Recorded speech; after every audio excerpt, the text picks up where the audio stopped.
It's March 1970 at a cabin in the woods outside of Detroit. 25-year-old Bill Ayers sits at a kitchen table, a blank notepad in front of him. His eyes are fixed forward, but everything is out of focus, as if he's in a trance.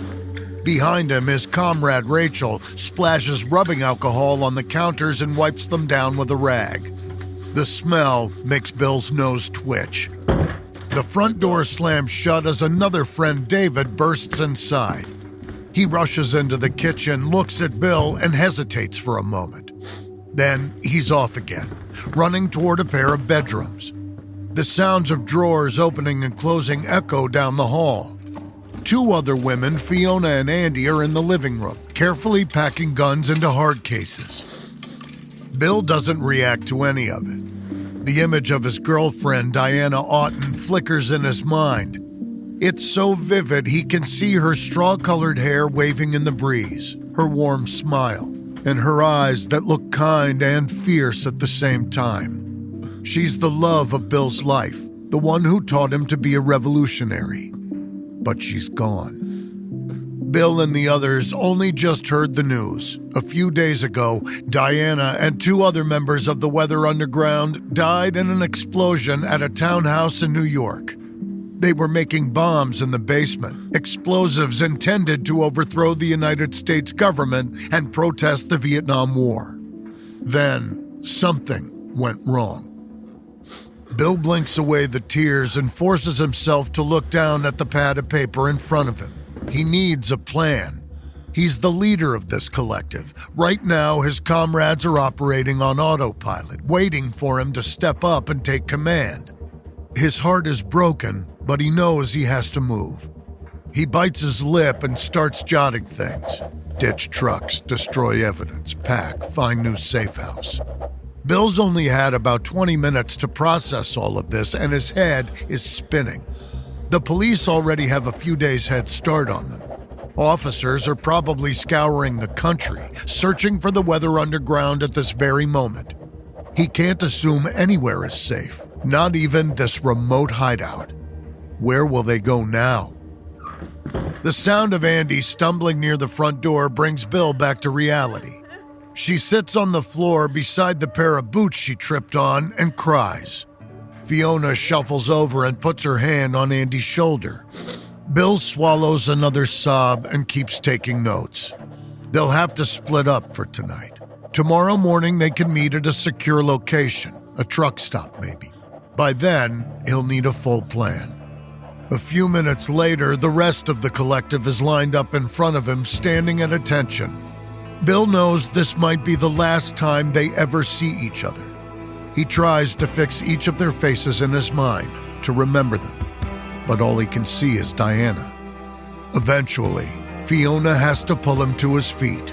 It's time to go, whether he's ready or not.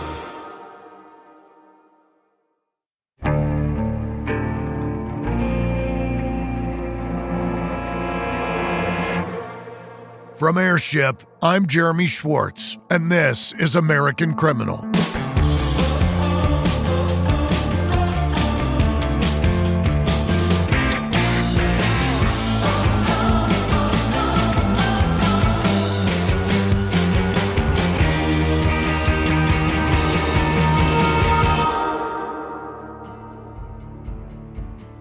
By early 1970, the Weather Underground had come into its own.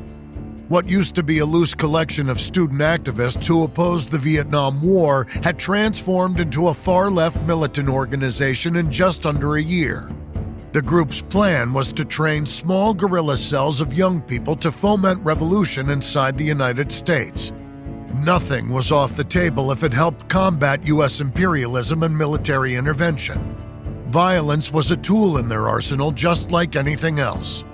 But overthrowing the government turned out to be a tall order. The would-be revolutionaries thought they knew what they were dealing with. But they were inexperienced, fatally so, as the members of the New York collective found out firsthand. But the accidental explosion in a Greenwich Village townhouse wasn't the only issue the Weather Underground had to deal with. Even before that tragedy, the group was dealing with a problem it didn't even know it had: infiltration. You see, while members were scheming to carry out bombings of police stations and military events, the feds were working with at least one undercover operative to spoil the underground's plans at every turn. As time wore on, so did the group's resolve. The authorities were closing in, and life as fugitives was harder than any of them had ever imagined. But they knew they couldn't give up. They had started out with such grand ambitions, and for the few people who remained committed to the cause, it was important to go out with a bang. This is episode 3 in our 4-part series on the Weather Underground, Smolder. It's February 1970, 1 month before the Greenwich Village townhouse explosion. In a third-floor apartment of a Cincinnati tenement building, the local Weather Underground collective gathers together. It's around 7 p.m. when 22-year-old Larry Grothwall enters, finding the group in the middle of a heated discussion. A recent recruit, a young woman named Lynn, is in the hot seat. Around her, a crowd has assembled to mercilessly berate and insult her. They call it a criticism session. It's designed to toughen up new members of the Weather Underground and encourage self-improvement. Larry grits his teeth, edges to a corner of the living room, and keeps his mouth shut while everyone else lays into Lynn. He's seen plenty of these sessions, and almost all of them end in tears or arguments. Larry hates the progress, just like he hates most of what the group does. Still, he can't avert his eyes. He has to pay attention, to make note of everything he sees and hears. Larry is an undercover agent, one of the only people to successfully infiltrate the Weather Underground. And there's a lot riding on how well he does his job. As Larry watches, Lynn becomes flustered. Earlier today, she spent time with 2 members of the White Panthers, another leftist group that the Underground is on friendly terms with. That's the focus of the criticism session. The other members claim Lynn sleeps with every guy she sees. They accuse her of giving in to the appetites of male chauvinists. On and on the insults go around the circle, with each member lobbing further critiques onto Lynn. Eventually, she's had enough. Before the round is finished, she stands up and glares down at her accusers with a tear-streaked face. But she doesn't yell at them. She just flees the apartment, weeping as she goes. A couple of members rise to follow her, but they're stopped by the collective's leader, Dion Dongi. She says to let Lynn go. She's clearly not tough enough. The other members sit back down. Feeling more relaxed now that the criticism session is over, Larry stuffs himself onto a crowded couch. He scans the room, trying to log the new faces. He notices some of the members passing a small box around. Each one takes a tiny capsule from it. When it's Larry's turn, he realizes what's inside. It's LSD. He tenses up. Besides weed, he's never done any drugs, and the idea of dropping acid scares him, especially here and now. But he knows he can't refuse. In his position, he really can't afford to stand out, and it already feels like Dion is suspicious of him. She's got her eyes on him when the box is handed to him. So he reaches in, takes a capsule, and pops it in his cheek. Then, pretending to be waiting for it to kick in, he puts his face in his hands. In that position, he keeps an eye on Dion, peeking out at her through the cracks in his fingers. When she looks away for a second, he spits the capsule into his palm and stuffs it in his pocket. Over the next hour or so, Larry waits anxiously for the drug to hit everyone else. Eventually, one guy falls out of his chair, setting off a chain of giggles that goes on for several minutes. Finally, Dion speaks. She seems clear-headed, like she's not high at all. Larry had been so fixated on getting rid of the LSD he'd taken that he didn't notice she'd let the box pass right by her. Now he understands why. The criticism session isn't over. Dion wanted to stay sharp and for her targets to be vulnerable. Just as Larry realizes this, Dion and another member, Ann Walton, turn on him. Anne speaks up first, pointing out that Larry's hardly said a word since he got here. She thinks he needs to participate in the criticism sessions more. Just today, she says, he didn't say one thing against Lynn. And not having anything to criticize her for isn't an excuse. He could have defended her instead. Without any other warning, Larry's the one in the hot seat. And he can't think of anything to say as the people around him start to question his motives, question whether his heart is really in it. And what can he say? They're right. While this is going on, the guy sitting next to Larry pulls out a switchblade and starts doing tricks with it.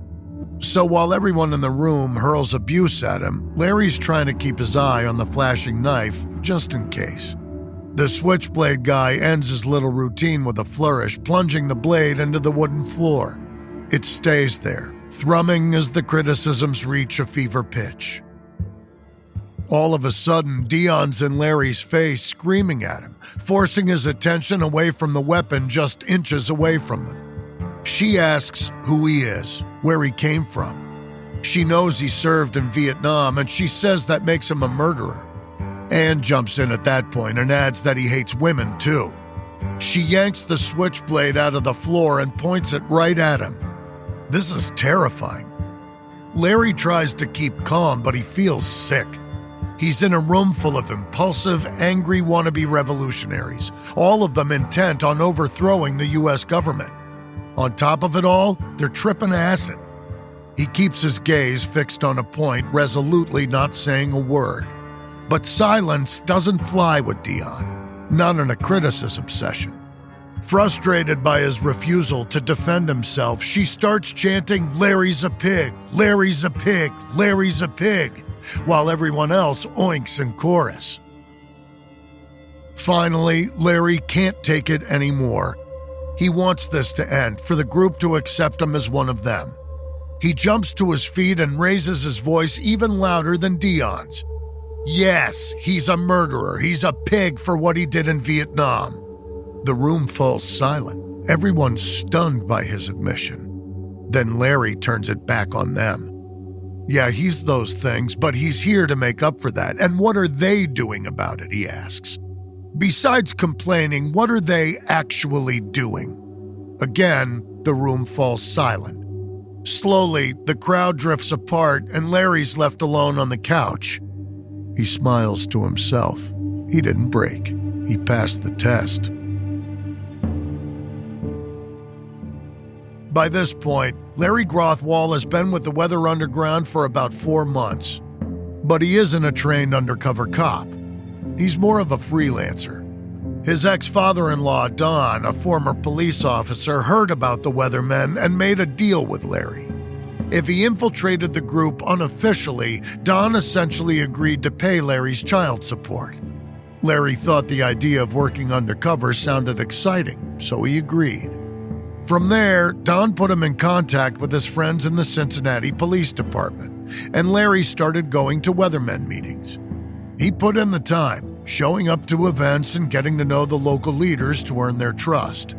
In just a matter of weeks, he connected with the FBI and started reporting to them as well. Eventually, he was invited to live with one of the collectives full-time. It's a precarious position, given that he isn't an official member of any law enforcement agency. At first, he was conducting his surveillance free of charge, except for the financial arrangement he made with his father-in-law. But once the FBI got involved, they offered him a stipend for his services. After that, Larry became part of a huge FBI intelligence apparatus, a network geared specifically to take down subversive political organizations. Since 1956, the agency has been going after leftist groups using a collective of covert operations termed COINTELPRO. Under COINTELPRO, the Bureau targets feminists, civil rights organizations, environmentalists, and communists. In the name of protecting national security, agents brazenly violate the law to take down their targets. They illegally surveil subjects, break into their apartments, open mail, leak falsified details about people's private lives to the press, and engage in psychological warfare. Some of the COINTELPRO agents infiltrate organizations and actively incite violence in hopes of getting their targets arrested. It's the same program that wiretapped Martin Luther King Jr. and sent him anonymous letters encouraging him to take his own life. For his part, Larry escalates things towards violence too, but usually as a defense mechanism. Like during his criticism session, he often goes on the offensive when he's expected to defend himself. Instead of denying he's a pig, he embraces the label and turns it back on the rest of the members.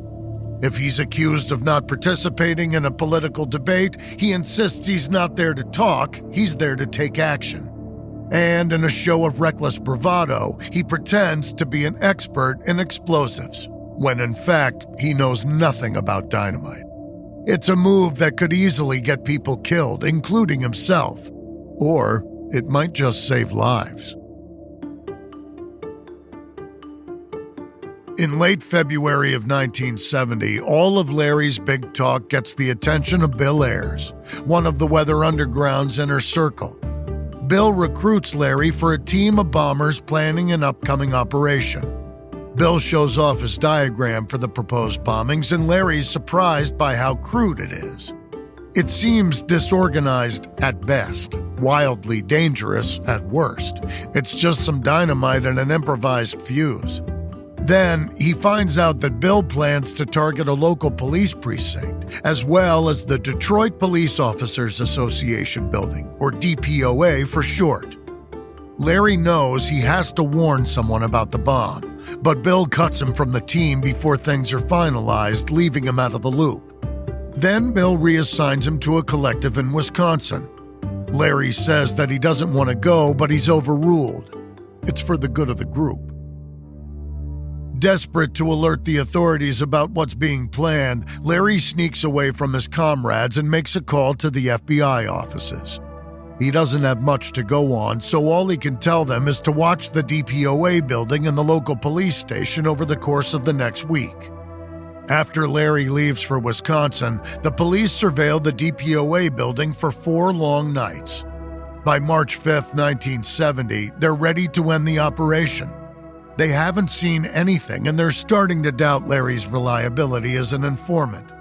But just before they call it quits, an agent notices a brown paper bag in the alleyway outside the DPOA. One of the guys goes to check on it just in case. Inside, he finds a burning cigarette stuck to 22 sticks of dynamite. The agent puts out the improvised fuse, then the team calls the precinct building. The officers there perform a quick sweep and find another bomb about to blow in the women's restroom. Larry Grothwall's intel helped foil 2 bombings and save lives. But he's just one informant in the scrappy, sprawling Weather Underground where one hand doesn't know what the other's doing. No matter how hard the feds try, they can't prevent every violent act, and they can't stop tragedy. Less than a week after the Detroit group's bombs are found, the townhouse in Greenwich Village, New York explodes. 3 members of the Underground are killed, making front-page news around the country. The deadly blast ratchets up the government's drive to shut down the group. Meanwhile, the Weather Underground is reeling from the loss of 3 of its members, and they're forced to acknowledge that if they want to survive, they're going to have to change. Again. Ryan Reynolds here from Mint Mobile. I don't know if you knew this, but anyone can get the same premium wireless for $15 a month plan that I've been enjoying. It's not just for celebrities. So do like I did and have one of your assistant's assistants switch you to Mint Mobile today. I'm told it's super easy to do at mintmobile.com/switch. Upfront payment of $45 for 3-month plan, equivalent to $15 per month required. Intro rate first 3 months only, then full price plan options available. Taxes and fees extra. See full terms at mintmobile.com. Come on, you know, drinking water, it's important. Stay hydrated, stay healthy. 60% of your body is made up of water, and if you're like me, you probably don't trust your tap water. Having safe, clean water is the last thing that you want to worry about. But unfortunately, according to extensive research by the Environmental Working Group, 3 out of 4 homes in America have harmful contaminants in its water. You want your kids to grow up healthy, strong? Make it a point to build healthier habits for yourself and your family. Stay hydrated with pure, healthy water. You gotta check out AquaTrue. AquaTrue purifiers use a 4-stage reverse osmosis purification process, and their countertop purifiers work with no installation or plumbing. It removes 15 times more contaminants than ordinary pitcher filters, and are specifically designed to combat chemicals like PFAs in your water supply. PFAs are found in almost 45% of U.S. tap water, and I'm thankful that AquaTrue was certified to remove these contaminants. They have purifiers that fit every type of home, from installation-free countertop purifiers to higher capacity under-sink options. They even have a Wi-Fi connected purifier and a mineral boost option. Just one set of filters from their classic purifier makes the equivalent of 4,500 bottles of water. That's pennies a bottle. Plus, you'll save the environment from tons of plastic waste. Best of all, the water tastes fantastic, and you don't have to worry about PFAs or other harmful contaminants. I can totally taste the difference from my old filter. It got delivered to my home immediately, and it was so easy to set up. I took it out of the box, I filled it up with water, put it on the counter. I know my tap water isn't just filtered with AquaTrue. It's purified. AquaTrue comes with a 30-day money-back guarantee and even makes a great gift. Today, my listeners receive 20% off any AquaTrue purifier. Just go to aquatrue.com, that's AQATRU, and enter the code American Criminal at checkout. That's 20% off any AquaTrue purifier when you go to aquatrue.com and use promo code AMERICANCRIMINAL.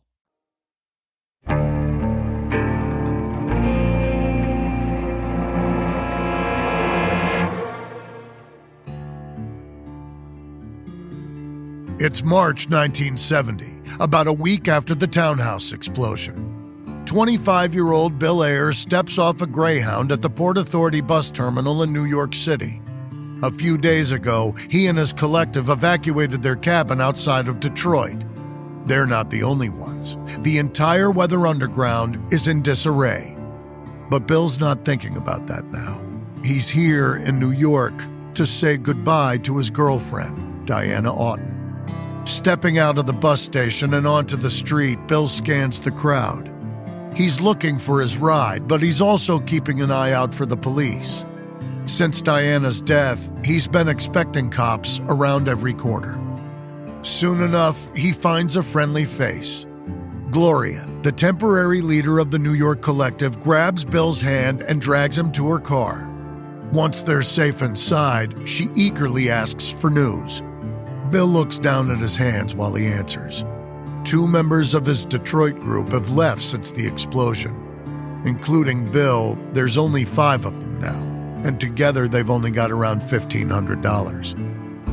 While he's away, Bill's tasked his 4 comrades with finding a new base of operations. That's where he'll go when he's done here, to wherever their new hideout is. Gloria's not so sure he'll make it. She reaches into the back seat and grabs a small stack of magazines. She hands them to Bill. The latest issues of Newsweek and Time dedicate significant page space to the Weather Underground. Flipping through the pages, Bill finds his mugshot alongside his friends. The photo is only about 2 years old, but it feels like it was taken a lifetime ago. He skims the articles and hands them back to Gloria. So what? That's not the result she was expecting. She tells Bill that he's a wanted man, along with Mark Rudd, Bernadine Dorn, and the rest of the Underground's leadership. They've all been indicted on charges of inciting a riot during the Days of Rage protests in Chicago 6 months ago. They're officially federal fugitives, complete with wanted posters and arrest warrants.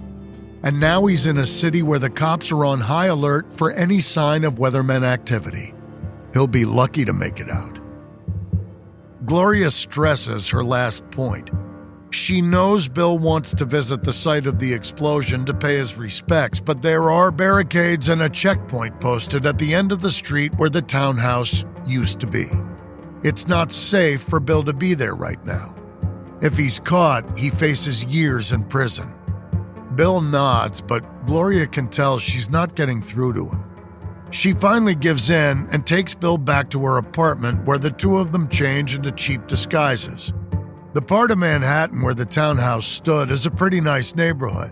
So with that in mind, Gloria and Bill do themselves up to look like a wealthy young couple.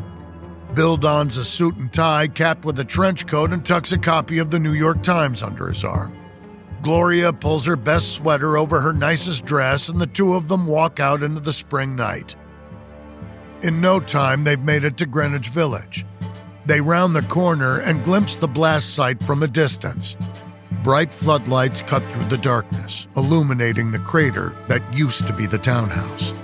Workers load debris into wheelbarrows and roll them over to huge dumpsters. It's already too much for Bill, but Gloria knows he won't be satisfied with watching from a distance. She strides in front of him and approaches a tiny metal booth at the end of the street, the police checkpoint.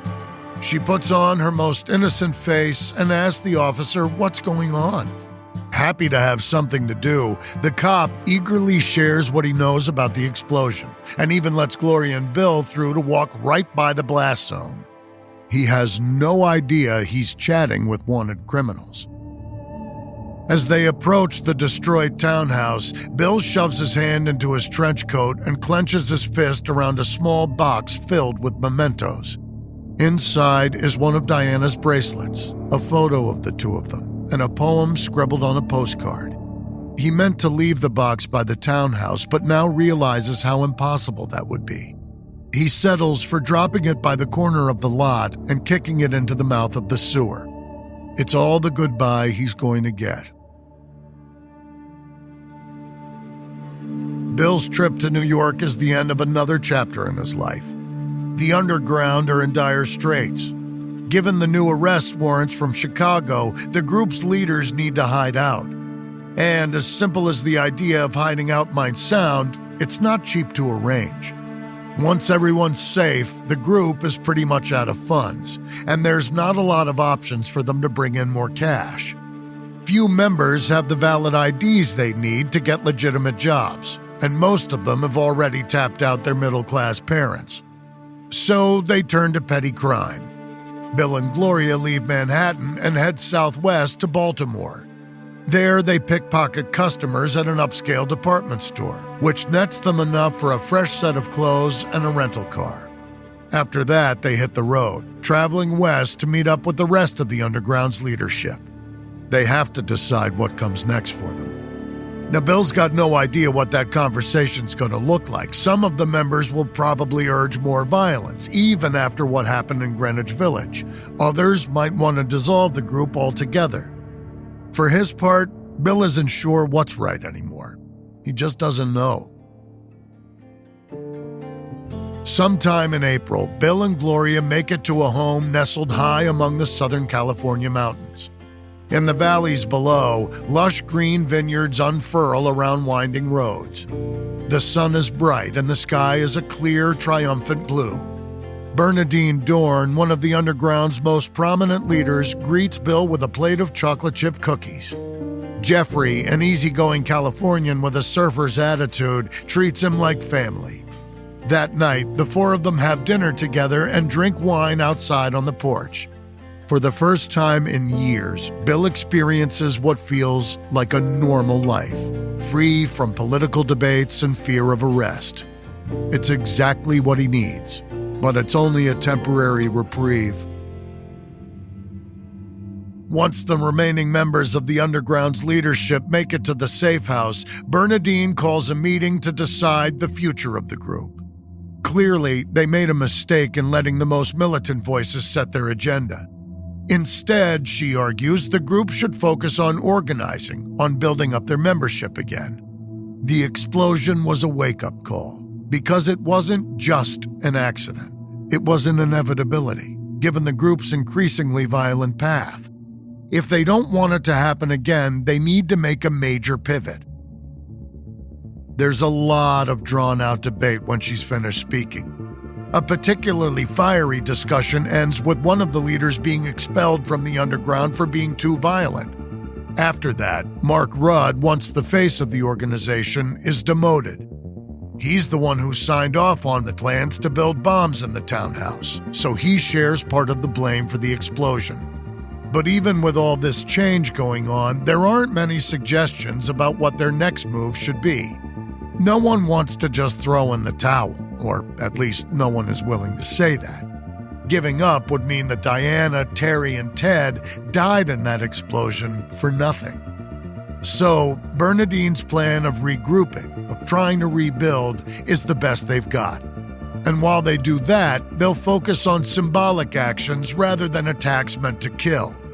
They're still going to use bombs, but never anything that will put lives at risk. And they'll have to remain underground. Because so many of them are under indictment in Chicago, they can't risk taking more public action without facing years in prison. When the meeting is adjourned, everyone goes their separate ways, with most of the leadership returning to major cities. By this point, there are small collectives in places like New York, Boston, Philadelphia, Portland, San Francisco, and LA. In total, there are maybe 100 members left across the whole organization, maybe 10% of what they once had. Bill moves to California with Bernadine. The two of them live out of a pickup truck at first, and over time, their shared grief over losing friends in the townhouse explosion brings them close, and they slowly fall in love. Well aware that romance won't bring on the revolution, they have to forge ahead with their plan. By day, work takes precedence. They need money to fund their operations, which are essential not just for advancing their cause, but for recruiting new members. At first, the underground members return to pickpocketing, but they quickly decide that's too risky. As soon as the credit cards are reported stolen, they stop working. And even if they're not, they're only good for small purchases. If they want to pay for anything big, anything really useful to their cause, like a car or rent, they need a valid ID. And none of them are using their legal names. So Bill and Bernadine have to get more creative.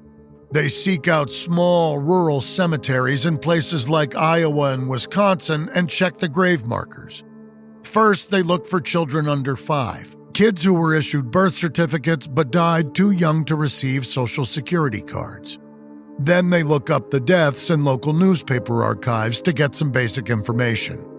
Then they use that information to apply for copies of the birth certificates at local county courthouses. Before long, they have more than 100 stocked up.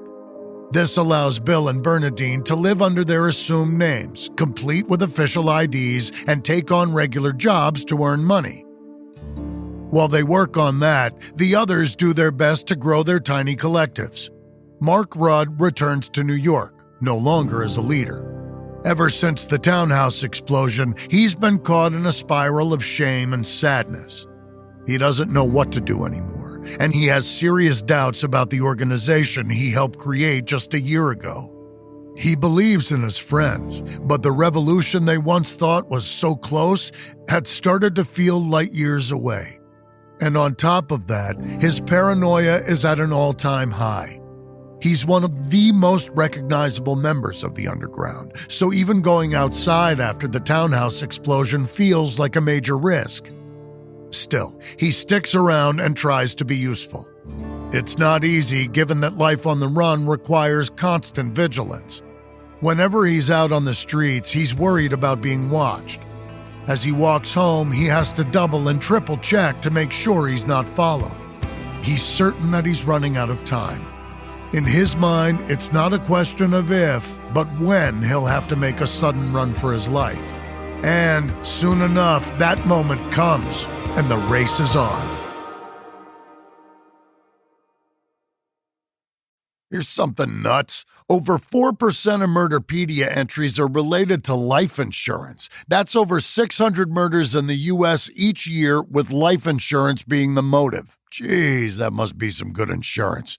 The real mystery, though, is how to get the best life insurance at a low cost. Do it at SelectQuote. SelectQuote is one of America's leading insurance brokers with nearly 40 years of experience, helping over 2 million customers find over $700 billion in coverage since 1985. Been worried about trying to fit shopping for life insurance into a busy schedule? Well, in as little as 15 minutes, a SelectQuote licensed insurance agent can tailor a life insurance policy to your family's needs and budget. And have you been concerned about the cost of life insurance? Well, it's more affordable than you think with SelectQuote, with some policies costing less than $1 a day. Plus, if you're in good health, they work with carriers that can get you same-day coverage with no medical exam required. Now, other insurance and brokers offer impersonal, one-size-fits-all policies that may cost you more and cover you less, while SelectQuote can help you find the right policy for you. Head to SelectQuote.com and a licensed insurance agent will call you right away with the right policy for your life and your budget. SelectQuote. They shop, you save. Get the right life insurance for you for less at SelectQuote.com/American Criminal. Go to SelectQuote.com/American Criminal today to get started. That's SelectQuote.com/American Criminal. Taking your business to the next level is a dream lots of us share, but too often it remains just a dream. We hold ourselves back. We think, hey, what if I don't have the skills? What if I can't do it alone? Well, turn those what ifs into why nots and help your business soar with Shopify. Shopify is the commerce platform behind millions of businesses around the world and 10% of all e-commerce in the U.S., from household names like Mattel and Gymshark to brands just getting started. And brands that I like Greyers, Imperfects, AHW Studios. Great companies. What if I don't have a big team? Shopify helps you handle anything from website design to managing inventory to customer service to global shipping and more, all in one place. Is your marketing budget a big fat donut? Well, Shopify's built-in marketing and email tools help you find new customers and keep them. How about looking to grow your business in person? Shopify's award-winning point of sale connects your online and offline sales in the same place. Keen to start selling globally? Shopify helps you sell in over 150 countries, tackling everything from transactions to global shipping. What's that you say? You need to boost sales? With 99.99% uptime and the best converting checkout on the planet, you'll never miss a sale again. Only with Shopify. Come on, turn those what-ifs into... and keep giving those big dreams the best shot with Shopify. Sign up for your $1 per month trial and start selling today at Shopify.com/American Criminal. Go to Shopify.com/American Criminal. Shopify.com/American Criminal.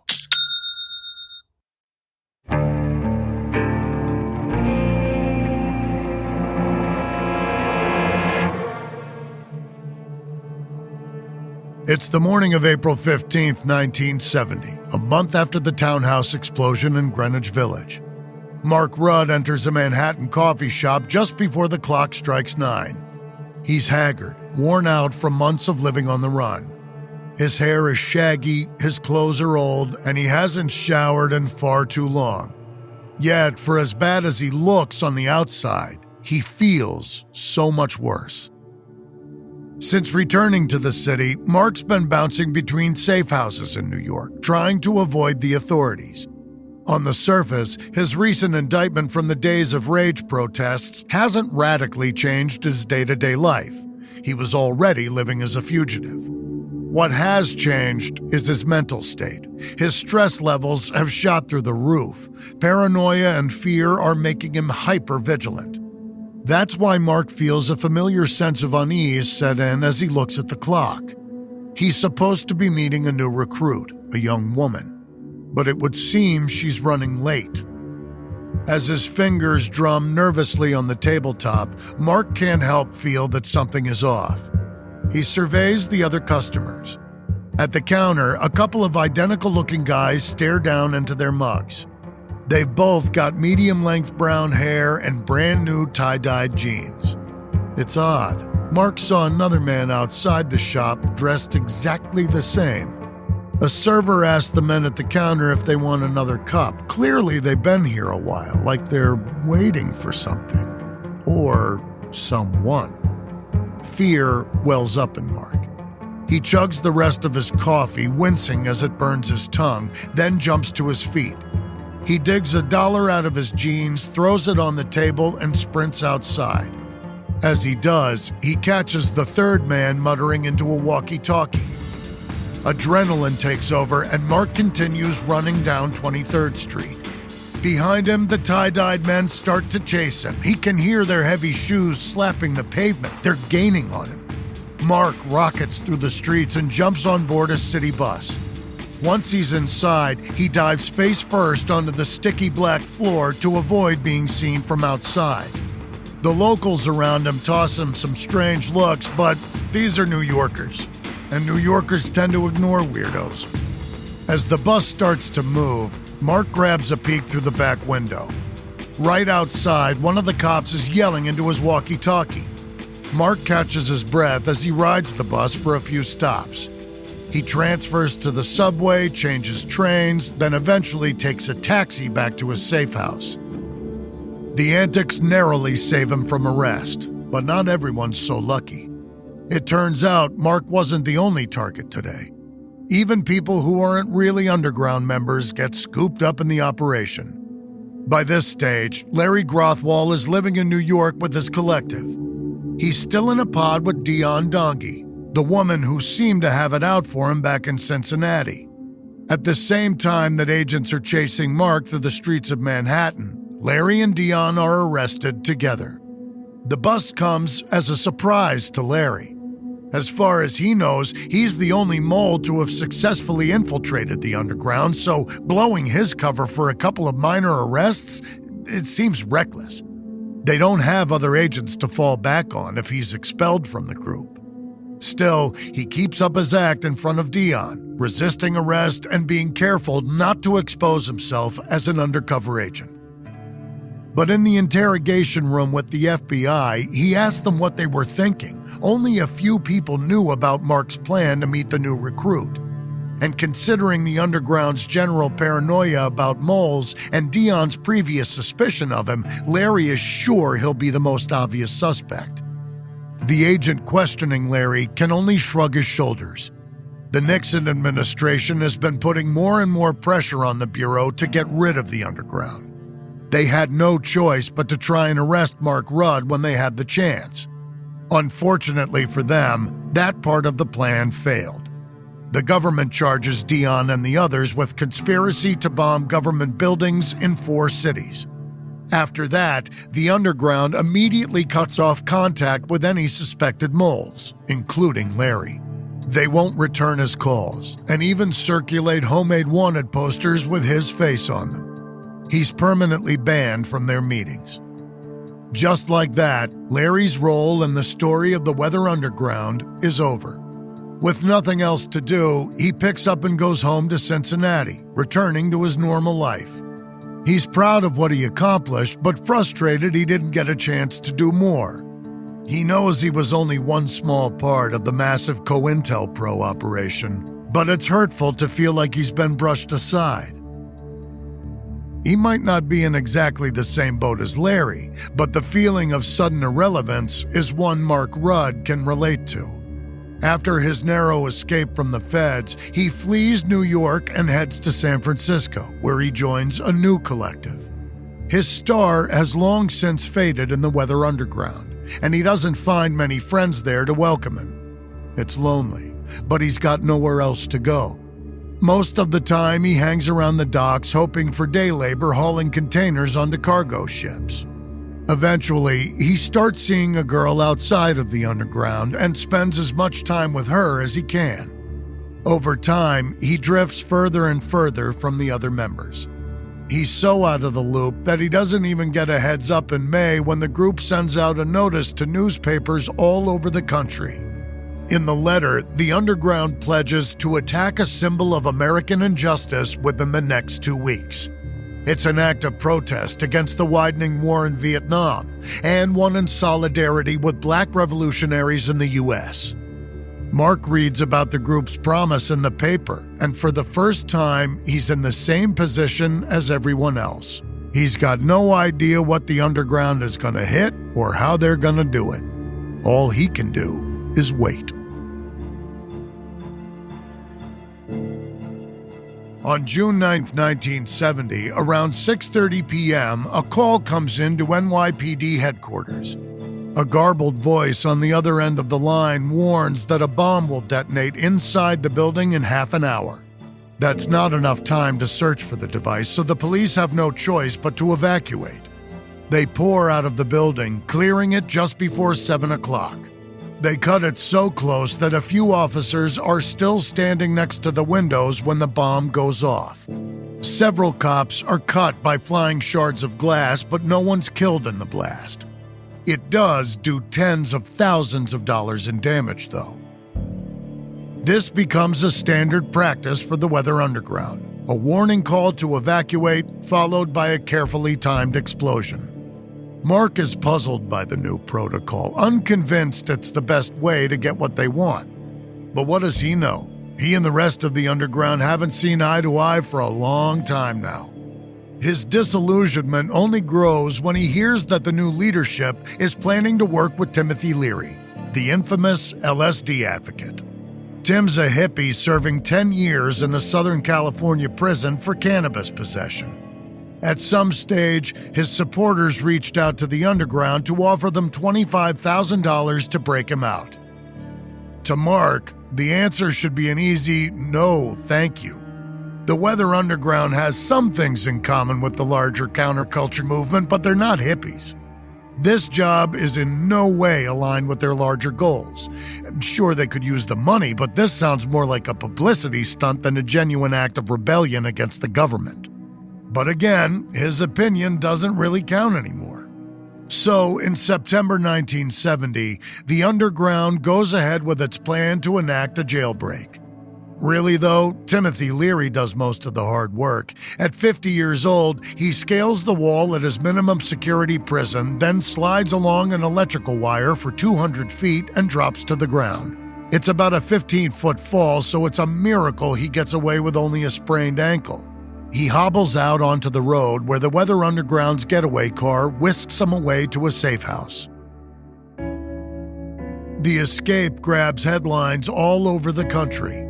Like always, the Weather Underground gleefully reports their victory to the press, claiming credit for the jailbreak. But it all strikes Mark as ridiculous. It's such a waste of time, such a distraction. None of this does anything to further the revolution that the group is supposed to be cultivating. One night, Mark meets his girlfriend Sue in a ratty motel and can't help venting his frustrations. When he finally pauses to take a breath, Sue tells him that he needs to move on with his life. He needs to leave the group. Mark is stunned, but he knows that she's right. Really, he's known that this is what he needs to do for months now. It's just that he's never dared to say it out loud. The truth is, he's afraid to turn his back on his friends, even if it feels like they've left him behind. He's heard rumors they're going after a major target soon, convinced they can finally ignite their revolution. But this time, the prospect fills Mark with dread rather than excitement. He's not on the outside looking in with envy.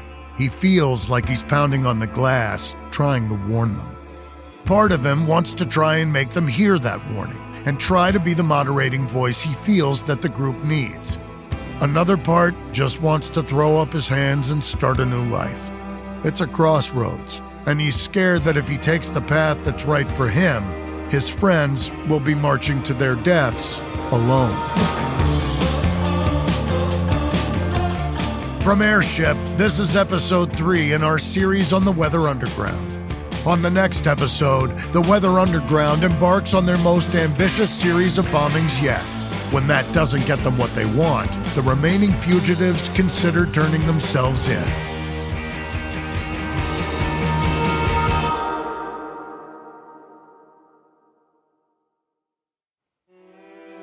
If you'd like to learn more about the Weather Underground, we recommend Bringing Down America, an FBI informer with the Weathermen by Larry Grothwall, and Underground, My Life with SDS and the Weathermen by Mark Rudd.